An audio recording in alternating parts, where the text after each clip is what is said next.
Самұрық қазына әл-ауқат қоры шығын көлемін азайтудың амалына көшті.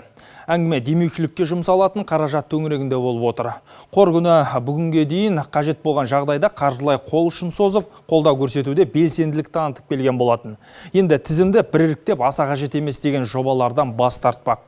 Осылайша артық ауыз шығынды 2 есе азайтуды көздеген. Ердәулет Байдуллаев жалғастырады.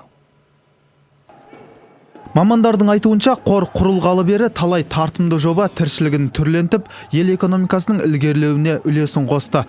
Қаржылай қолдаудың арқасында спорт пен өнер саласында жүрген талай таланттың жұлдызы жанды. Осы әлеуметтік жауапкершілікті арттыруға алғашқы жылдары 10 миллиардқа жуық теңге жұмсалған екен. Бертін келе кіріс молайып, демеушілікке жасалатын көмек көлемі де ұлғая түседі. Мәселен, былтыр бұл мақсатқа жұмсалған қаржы 34 миллиард теңгені құраған. Енді бұл қаражат 2 есеге ықшамдалмақ.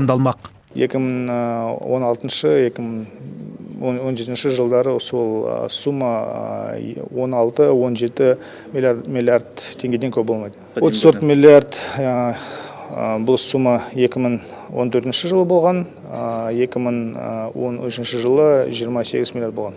Астанадағы Қазақ ұлттық өнер университеті де үнемдеуге көшті. Артық шығынды азайту үшін 2016 жылы өтетін кейбір халықаралық байқауларға қатысудан бас тартып отыр. Нақтырақ айтсақ, бюджетке сол іс сапарларға жұмсалатын ақшаны қоспапты.